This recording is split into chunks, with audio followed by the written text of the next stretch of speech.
नमस्कार विद्यार्थी मित्रांनो, क्रिएटिव्ह मॅथ्स मराठी या आपल्या लाडक्या युट्यूब चॅनलमध्ये पुन्हा एकदा तुमच्या सगळ्यांचं सहर्ष स्वागत आहे. याचा 10वी गणित भाग 2 वर चर्चा करतोय आणि परीक्षेला नेहमी येणारे प्रश्न म्हणजेच बोर्डाच्या परीक्षेला नेहमी येणारे प्रश्न या सिरीज मधली ही 21वी व्हिडिओ आहे, ज्याच्यामध्ये जीवांच्या अंतरछेदनाचे प्रमेय हा गुणधर्म आपण बघणार आहोत. ही संकल्पना, ही सूत्र, या संकल्पनेवरती, या सूत्रावर, या गुणधर्मावर आधारित प्रश्न बोर्डाच्या परीक्षेला जे विचारले जातात त्यावर चर्चा करणार आहोत. त्यामुळे व्हिडिओ खूप महत्त्वाचे आहे. तर मित्रांनो बघा, या सिरीज मध्ये आपण काय करतोय, तुम्हाला माहिती आहे की या सिरीज मध्ये आपण प्रत्येक व्हिडिओमध्ये एक नवीन गुणधर्म, सूत्र, संकल्पना बघतो आणि त्या संकल्पनेवर आधारित बोर्डाच्या परीक्षेला विचारले जाणारे प्रश्न आहेत यावर आपण चर्चा करत आहोत. तर या 21व्या व्हिडिओमध्ये तुमच्या सगळ्यांचं पुन्हा एकदा स्वागत आहे. तर चला जाऊयात पुढे. पण पुढे जाण्याच्या अगोदर एक छोटीशी रिक्वेस्ट आहे. नेहमीप्रमाणे जर तुम्ही नवीन असाल आपल्या युट्यूब चॅनलवर आणि अजूनपर्यंत आपला चॅनल सबस्क्राईब नसेल केला तर आत्ताच आपला चॅनल सबस्क्राईब करा आणि त्या बाजूला एक बेलचं बटन आहे ते सुद्धा दाबा, जेणेकरून मी अपलोड केलेल्या प्रत्येक नवीन व्हिडिओची नोटिफिकेशन सगळ्यात अगोदर तुमच्यापर्यंत पोहोचेल. तर चला जाऊयात मित्रांनो पुढे. बघा मित्रांनो, हा गुणधर्म, हे सूत्र आपण समजून घेऊया. जर अशी आकृती असेल तर दोन प्रकारची सूत्र तयार होतात. तर ती अगोदर मी तुम्हाला सांगतो आणि मग आपण आपल्या गणिताकडे वळूया. समजा अशा प्रकारे, समजा एखादं वर्तुळ आहे माझ्याकडे आणि या वर्तुळामध्ये बघा इथे ए बी आहे. ए बी ही एक जीवा आहे, दुसरी जीवा आहे पी क्यू आणि इथं ओ जो आहे या दोघांचा छेदनबिंदू आहे. तर या ठिकाणी सूत्र कसं तयार होतं बघा. एकतर जर तुम्हाला रेषाखंड दिले असतील अशा प्रकारे, रेषाखंडांची लांबी एओ दिला असेल, ओबी दिला असेल, पीओ दिला असेल आणि ओक्यू काढायला सांगितलं असेल तर सूत्र तयार होतं. पहिली ही एक एबी जीवा बघा, एबी जीवा जी आहे त्याच्यामध्ये दोन रेषाखंड तयार होतात, एओ आणि ओबी. यांचा गुणाकार लिहा पहिला, एओ गुणिले ओबी. पहिला हा गुणाकार लिहा, एओ गुणिले ओबी. नंतर दुसरी जी जीवा आहे आपल्याकडे पी क्यू, तिच्या संदर्भात लिहा. पी क्यू चे कुठले दोन भाग झालेत, पीओ आणि ओक्यू, पीओ गुणिले ओक्यू. तर अशा प्रकारे मित्रांनो हे सूत्र तुम्हाला तयार करता आलं पाहिजे या आकृतीवरून. तर एकदम साधं सोपं सूत्र आहे. काय केलं बाबा आपण, पहिली एक जीवा, त्या जीवेचे दोन भाग, एओ गुणिले बीओ बरोबर, दुसरी जीवा पीओ गुणिले क्यूओ झालं. फक्त चुकून असं नका लिहू एओ गुणिले ओ क्यू असं लिहू नका, चुकेल तुमचं उत्तर. एओ गुणिले ओबी बरोबर पीओ गुणिले ओ क्यू. अशा प्रकारे दुसरं एक सूत्र तयार होऊ शकतं इथं कोनांच्या बाबतीमध्ये. तर ते कसं माहितीये का, बघा कोन एओपी, एओपी बघा, कोन एओपी या कोनाचं जर तुम्हाला माप विचारलं, एओपी हा कोन आणि त्याचबरोबर दुसरा एक कोन आहे जो याच्या विरुद्ध आहे बघा, हा जो कोन आहे दुसरा तो एक विरुद्ध कोन. हे दोन कोन जे आहेत ना ते एकमेकांच्या विरुद्ध कोन आहेत आणि या दोघांची माप सारखी असणार आहे. मात्र या दोघांची माप जी आहे त्याचं सूत्र आहे.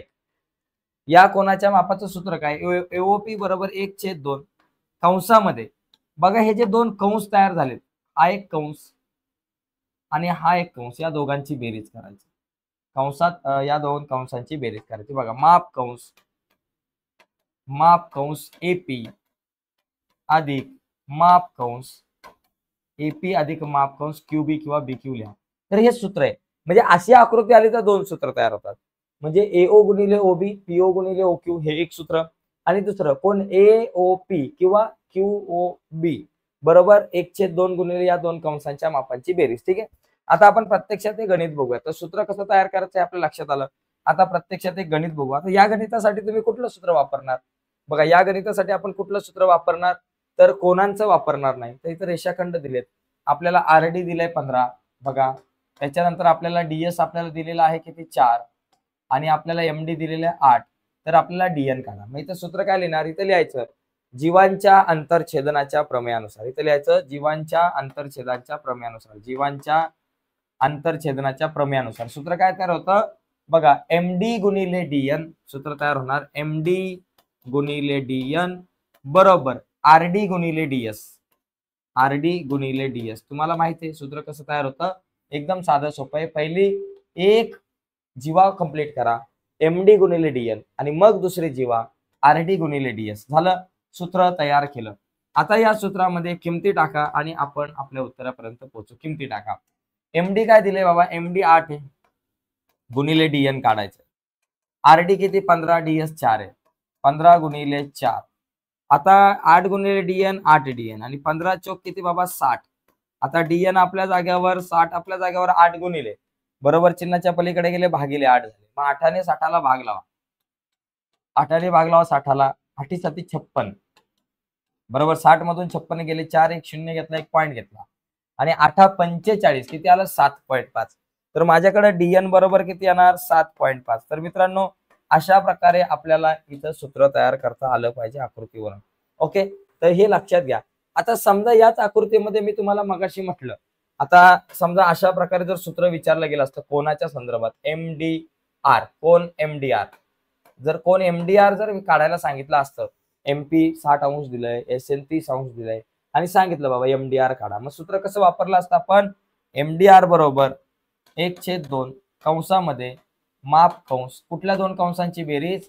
MR आणि SN या दोघांची आपण काय केली असती? बेरीज केली असती. कंस MR अधिक कंस SN. ओके, तर या संकल्पनेवरती म्हणजे या सूत्रावर आपण एक गणित आता बघूयात. तत्पूर्वी याचा स्क्रीनशॉट वगैरे तुम्हाला हवा असेल तर तुम्ही घेऊ शकता. आता आपण या सूत्रावरती एखादं गणित जे आहे ते आपण बघू, म्हणजे आपली परिपूर्ण तयारी होईल. ठीक आहे, चला. तर बघा मित्रांनो, पुढचं एक एक्झाम्पल आता आपण बघूयात. हे बघा, इथं काय दिलंय आपल्याला? दिलंय कोन ABE. कोन ABE या कोनाचं माप दिले आपल्याला 108 अंश, बरोबर. त्याच्यानंतर आपल्याला कंस AE, हा जो कंस AE आपल्याला दिलेला आहे, हा कंस AE आपल्याला दिलेला आहे 95 अंश. आणि कंस DCचं माप काढायचं. आता DC कंस जो आहे हा, या कंस DCचं माप आपल्याला काढायचं आहे. आता हा कोन आणि या दोन कंसाशी रिलेटेड आपण मगाशी सूत्र तुम्हाला सांगितलं होतं. कसं सूत्र? कोन ABE बरोबर आपल्याकडे सूत्र काय तयार होतं? 1/2 कंसात माप कंस, या दोन कंसांची बेरीज होणार. माप कंस AE अधिक माप कंस DC. आपल्याला माप कंस DC काढायचं आहे. AE अधिक माप कंस DC. AE अधिक माप कंस DC. ठीक आहे. आता बघा ABEचं माप ऑलरेडी आपल्याला 108 दिलंय. मग इथं लिहायचं बाबा 108 अंश. बरोबर 1/2 आपल्या जागेवर कंसामध्ये माप कंस AE. AE किती? 95 आहे. तर त्याच्या जागेवर लिहिलं 95.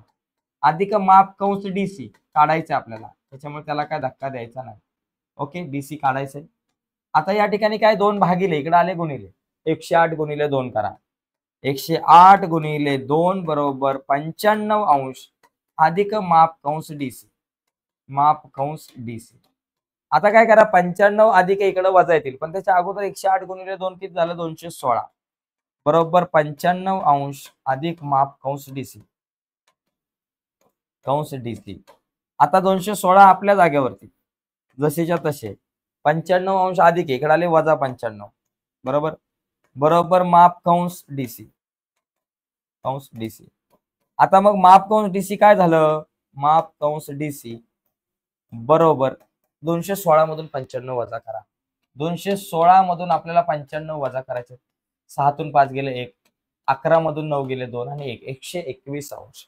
तर माप कंस DC किती आलं? 121 अंश. तर अशा प्रकारे मित्रांनो आपण हा जो प्रश्न आहे तो सोडवू शकतो. तर सोपा आहे. त्या दोघांपैकी एक प्रश्न आपल्याला हमखास विचारला जातो. फक्त तुम्हाला आकृतीवरून सूत्र कसं तयार करायचं मित्रांनो हे जरा समजून घ्या. ठीक आहे, तर आजच्या चर्चेमध्ये इथेच थांबू. पण थांबण्याच्या अगोदर एक महत्त्वाची गोष्ट लक्षात घ्या. ज्या विद्यार्थ्यांना गणित विषय अवघड जातोय, गणित भाग 1 आणि 2, त्यांनी काळजी करू नका. कारण तुमच्यासाठी आपण आपल्या ॲपवरती एक स्पेशल कोर्स बनवलाय. आपल्या ॲपचं नाव माहिती आहे तुम्हाला, क्रिएटिव्ह मॅथ्स मराठी, जे आपल्या YouTube चॅनलचं नाव आहे, तेच आपल्या ॲपचं नाव आहे. आणि या ॲपवर तुमच्यासाठी एक कोर्स बनवलाय. त्या कोर्समध्ये काय केलंय? गणित भाग 1 आणि 2च्या प्रत्येक प्रकरणावर आपण 3 ते 4 व्हिडिओज बनवल्यात. आणि या व्हिडिओमध्ये आपण काय केलंय, की या व्हिडिओमध्ये आपण सगळी महत्त्वाची सूत्र, संकल्पना यावर चर्चा केली. त्याचबरोबर आतापर्यंत बोर्डाच्या परीक्षेला आलेल्या सगळ्या महत्त्वाच्या प्रश्नांवर चर्चा केली.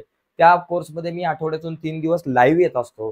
त्याचबरोबर महत्त्वाच्या नोट्स, महत्त्वाच्या प्रश्नपत्रिका, खूप साऱ्या गोष्टी तुम्हाला त्या कोर्समध्ये बघायला मिळतील. आणि हा कोर्स किती रुपयाला आहे? फक्त 49 रुपये प्रति महिना. म्हणजे तुम्ही प्रत्येक महिन्याला फक्त 49 रुपये इन्व्हेस्ट करून या कोर्समधल्या सगळ्या गोष्टी बघू शकताय आणि तुम्हाला याचा फायदा तुमच्या शाळेच्या 6माही परीक्षेमध्ये, तुमच्या शाळेतल्या पूर्व परीक्षेमध्ये आणि बोर्डाच्या परीक्षेमध्ये होईल. ठीक आहे, तर नक्कीच तुम्ही क्रिएटिव्ह मॅथ्स मराठी या आपल्या ॲपवरती जाऊन हा कोर्स परचेस करा. आजच्या व्हिडिओमध्ये इथेच थांबूयात. नक्कीच व्हिडिओ आवडले असेल तर व्हिडिओला लाईक करा. नवीन असाल मित्रांनो आपल्या YouTube चॅनलवर, अजूनपर्यंत तुम्ही आपला चॅनल सबस्क्राईब नसेल केला तर आत्ताच आपला चॅनल सबस्क्राईब करून त्या बाजूला असलेलं बेलचं बटन दाबायला विसरू नका. धन्यवाद मित्रांनो. बाय सर्वांना.